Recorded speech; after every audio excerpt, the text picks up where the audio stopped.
The signal came at midnight. A burst of alien code that made Earth's best computers stutter. In the high-security wing of Global Defense Command, alarms blared as technicians scrambled to decode the message. "It's a distress call," said Dr. Patel, her face pale in the blue glow of her screen. "From somewhere in Andromeda." General Winters nodded, his weathered face showing nothing. "Get me Harlow." 3 hours later, guards led Major Jack Harlow through the steel corridors of North American Federal Prison. His muscled frame had grown leaner during his 5 years inside, but his eyes remained sharp, dangerous. The guards kept their distance. "Didn't expect to see you again," Jack said as he sat across from Winters in the bare interview room. "Didn't expect to be here," Winters replied. "But we need you." Jack laughed, a harsh sound with no humor. "The same military that threw me away for following orders? That's rich." Winters slid a tablet across the table. "We received this. It's from a species called the Ardelians. They're being systematically exterminated by something called the Vex Imperium." Jack glanced at the tablet. Images of burning worlds and strange, elegant aliens with translucent skin fleeing from shadowy attackers. "And this concerns Earth how?" "They asked for us specifically, for humans." Winters leaned forward. "They called us Deathworlders." Jack's eyebrow raised. "What does that mean?" "It means we evolved on a planet that should have killed us. High gravity, extreme temperatures, deadly predators, radiation, disease. Most sentient species come from gentle worlds. We're the monsters who survived hell." Jack studied the images again. "They want soldiers. They want you. I can get your sentence commuted. Full pardon. I want my team, the ones you also threw away." Winters nodded. "Already in process. Martinez, Chen, Kowalski, and Diaz." Jack stood up. "When do we leave?" The Harbinger wasn't like any ship Jack had ever seen. Black and sleek, it hung in the orbital dock like a predator waiting to strike. "Quantum drive, phase shields, and enough firepower to level a small continent," said the technician leading the tour. "She's our prototype, first of her kind." Jack's team looked suitably impressed. Martinez whistled. Kowalski ran his hand along a weapon mount with something like love. "How long to Andromeda?" Jack asked. "With the new quantum gate?" 3 jumps, about 2 weeks. Jack nodded, then froze as a familiar voice came from behind him. "The engine core needs recalibration before we attempt the first jump." He turned slowly. Kate Harlow stood in the doorway, her red hair pulled back, chief engineer's insignia on her uniform. His ex-wife. "You didn't tell me she was on this mission," Jack said quietly to Winters. "She designed the quantum drive. We need her." Kate's eyes met Jack's for one cold moment before she turned away. "The gate opens in 6 hours. Be ready." The quantum gate glowed blue against the blackness of space, a massive ring of energy built at the edge of the solar system. The Harbinger approached slowly, its crew strapped in for the jump. "Gate sequence initiated," Kate's voice came over the comm. "Quantum field stable." Jack felt the ship hum beneath him as power built in its core. On the view screen, the gate's center began to swirl like water down a drain, revealing stars no human had ever seen. "First jump in 3, 2, 1. The Harbinger lurched forward into the gate. Reality twisted. Jack's stomach turned inside out as space folded around them. Then came the alarms. "Multiple contacts," shouted the sensor officer. "Coming in fast from Sector 7. "That's impossible," Kate's voice cracked. "No one knew our exit coordinates." The ship rocked violently as the first shots hit their shields. Through the view screen, Jack saw them. Black ships, moving like sharks toward wounded prey. They were waiting for us, Jack realized. This was a trap. The Harbinger spun as another blast rocked the ship.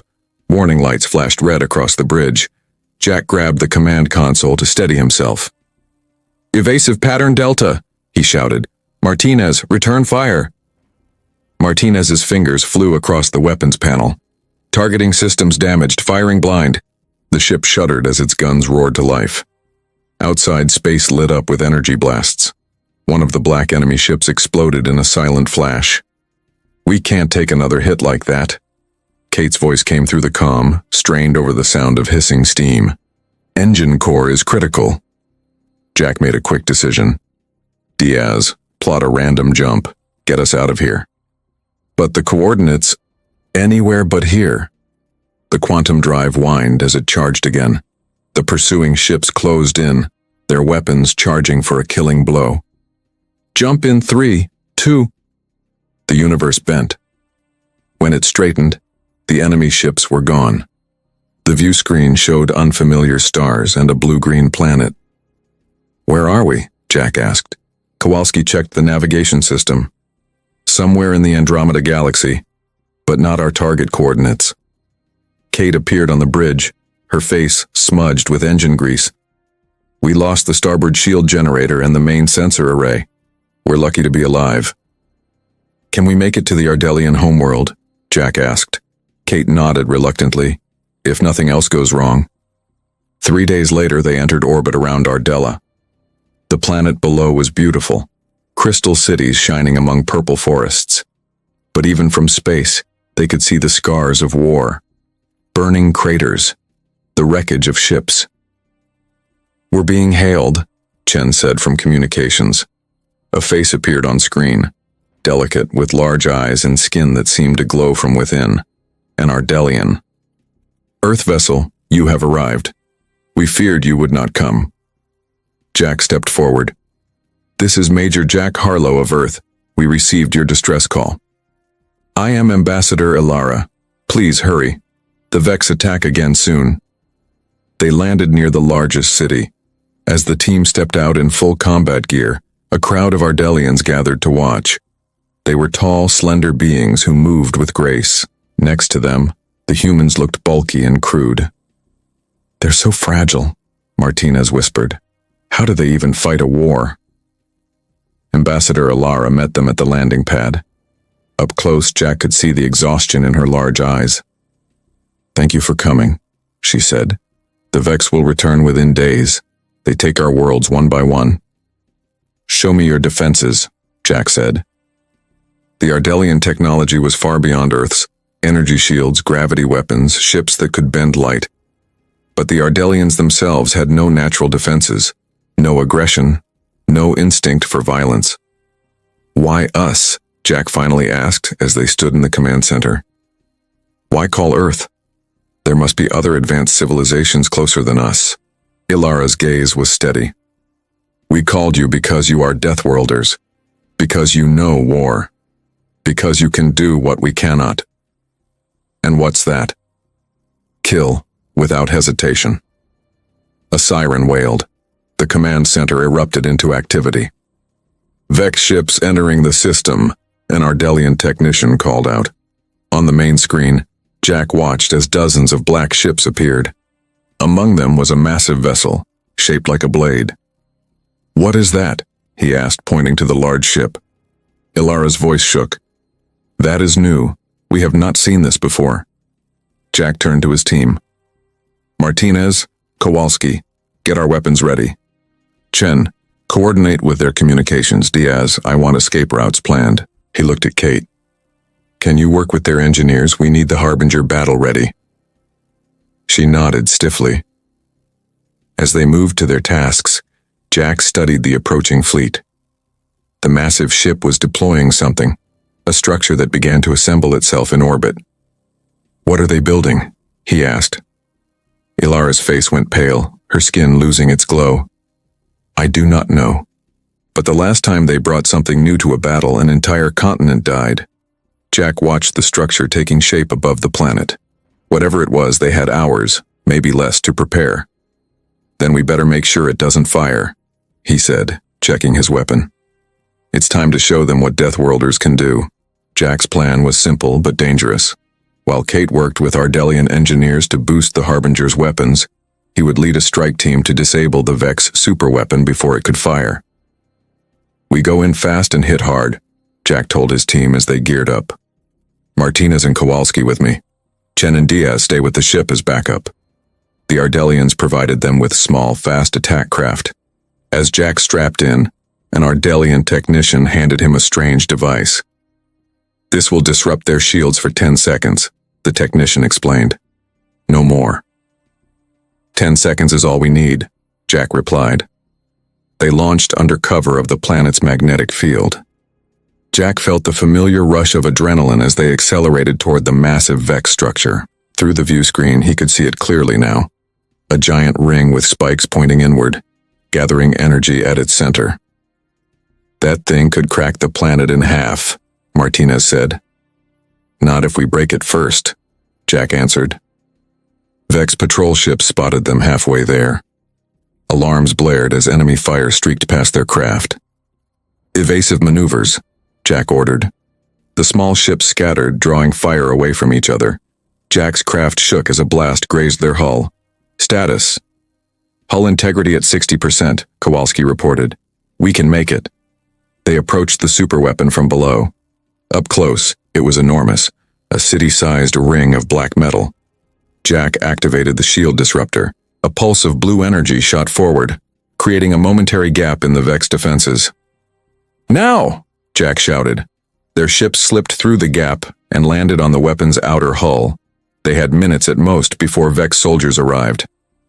Plant charges at these points, Jack ordered, marking locations on their tactical displays. Set timers for 5 minutes. They worked quickly, magnetic boots keeping them attached to the hull as they placed explosives at key structural points. Jack was setting the final charge when Martinez shouted a warning. Vex troops incoming. Black armored figures emerged from hatches across the hull. They moved with mechanical precision, weapons raised. Fall back to the ships, Jack ordered. The first shots came as they ran. Energy bolts sizzled past Jack's head. Martinez returned fire, dropping 2 Vex soldiers.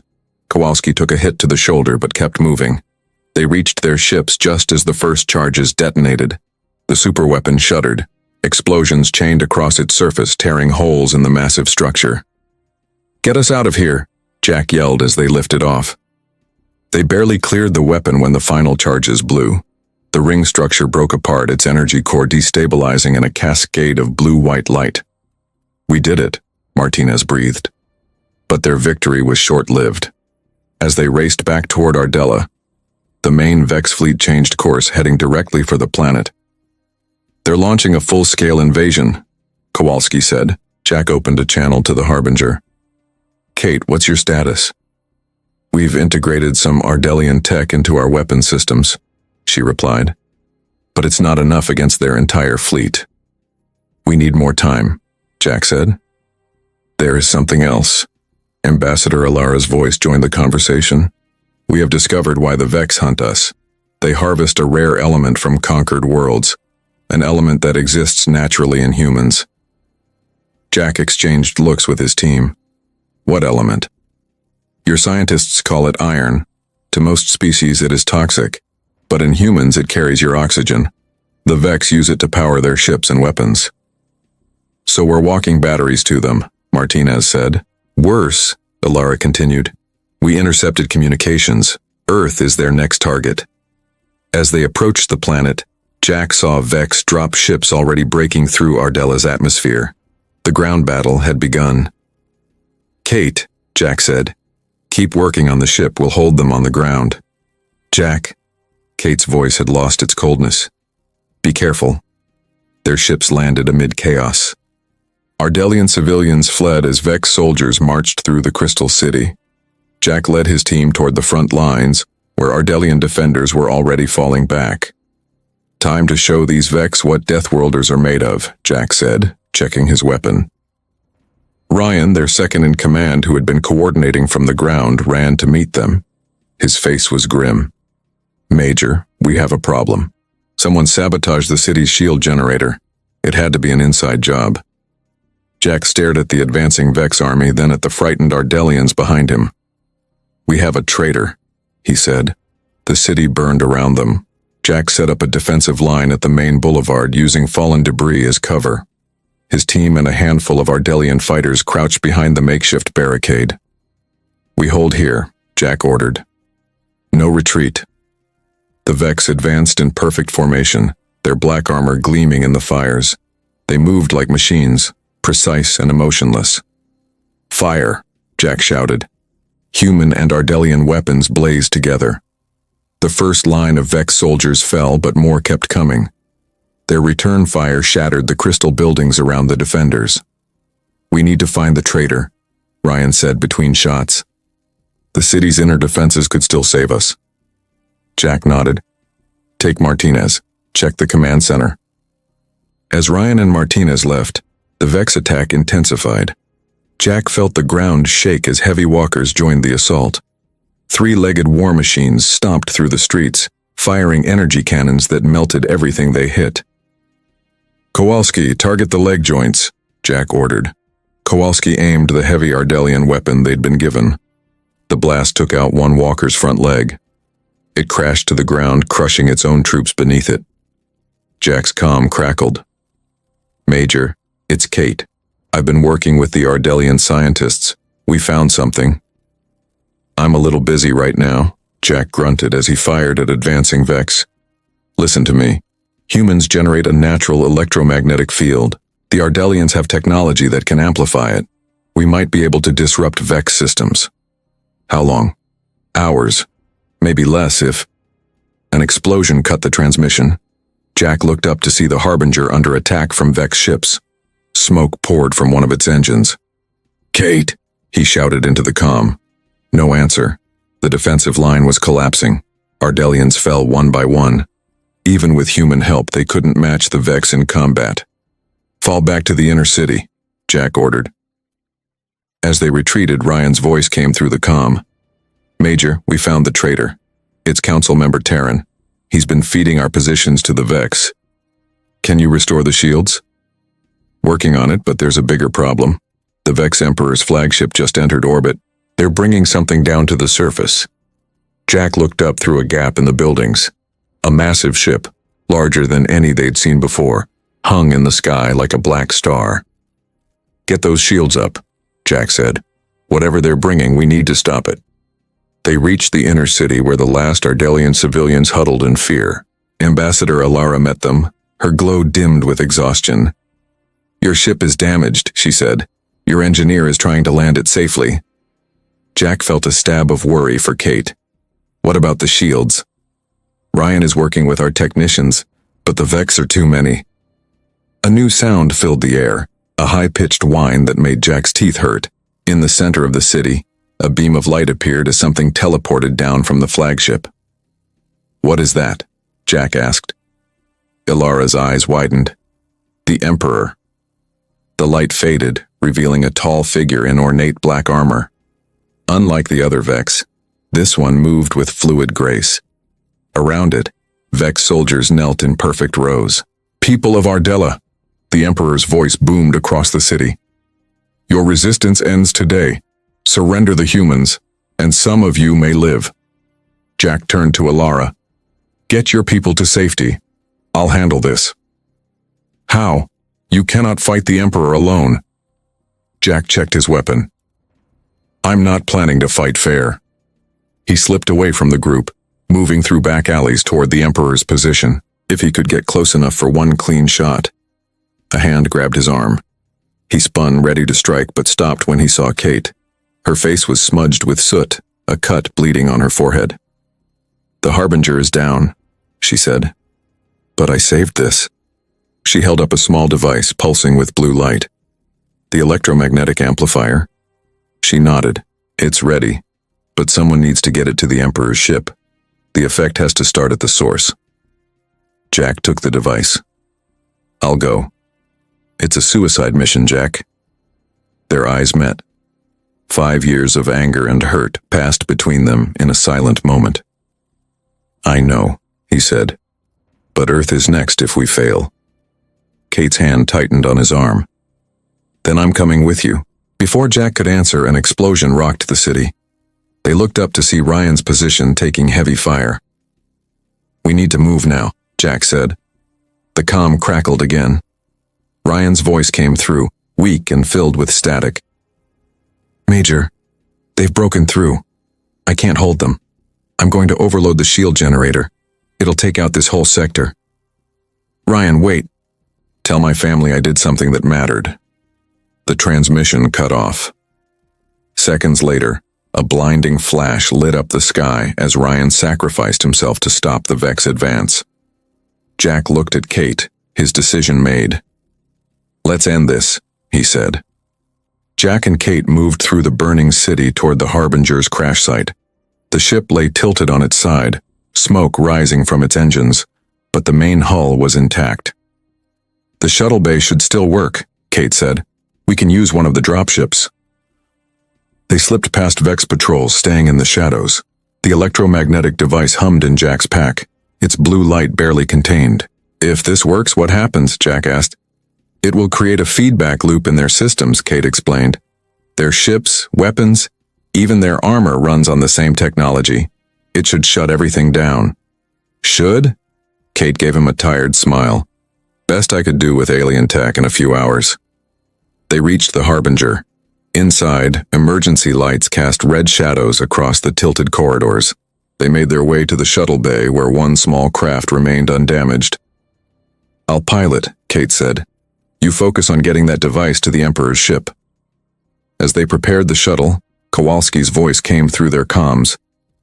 "Major, we're pinned down near the central plaza. The Emperor's preparing some kind of weapon. We can't hold much longer." "We're on our way," Jack replied. "Just need a few more minutes." "We might not have minutes." The shuttle's engines whined to life. Kate guided it out of the bay and into the chaos above the city. Vex fighters immediately locked onto them. "Hang on!" Kate shouted as she threw the shuttle into a steep climb. Energy blasts streaked past them. The shuttle shook with each near miss. Jack gripped his seat, watching as Kate pushed the small craft to its limits. "There," he pointed. "The docking bay on the underside of the flagship." Kate nodded, her face set with determination. "I see it."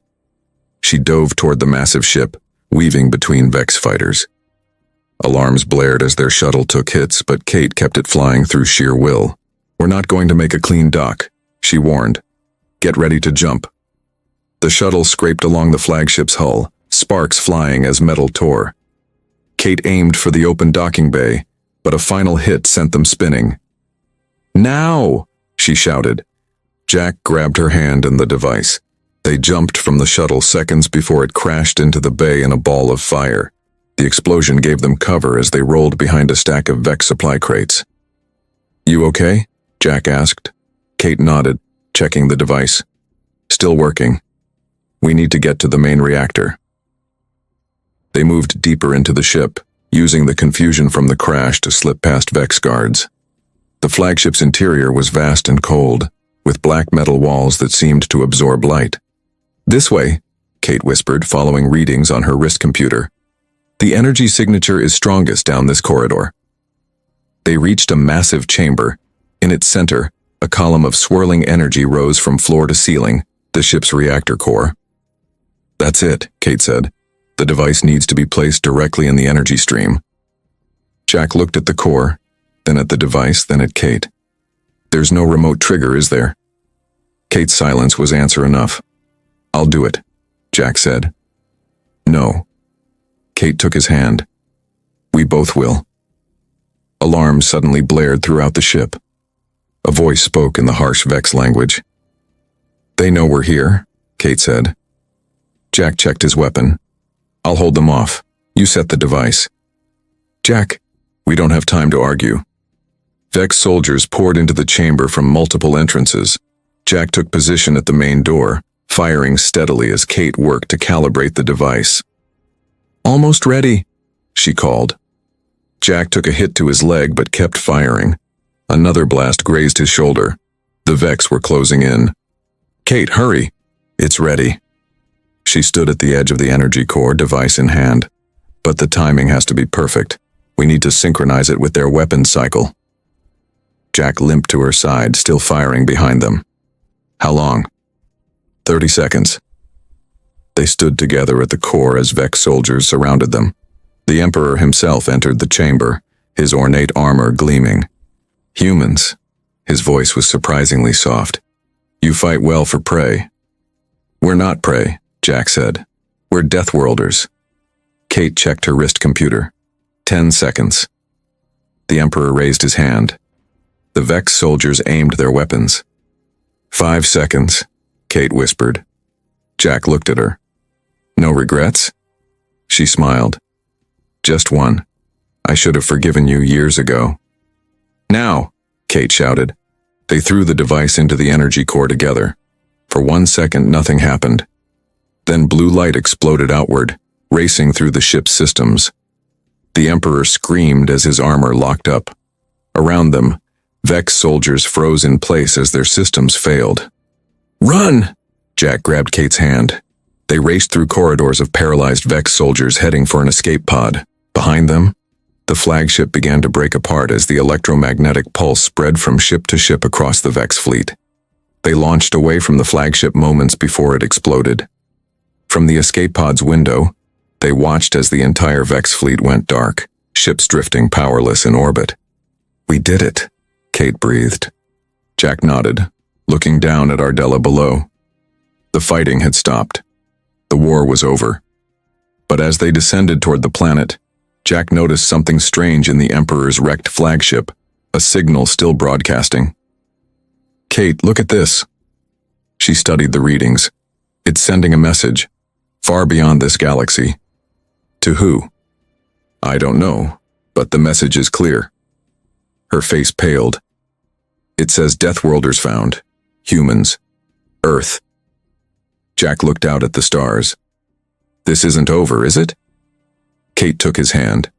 No, but next time they'll know what they're dealing with. Below them, Ardelian ships rose to meet them, lights blinking in celebration. Earth had answered their call. The Deathworlders had come, and the galaxy would never be the same.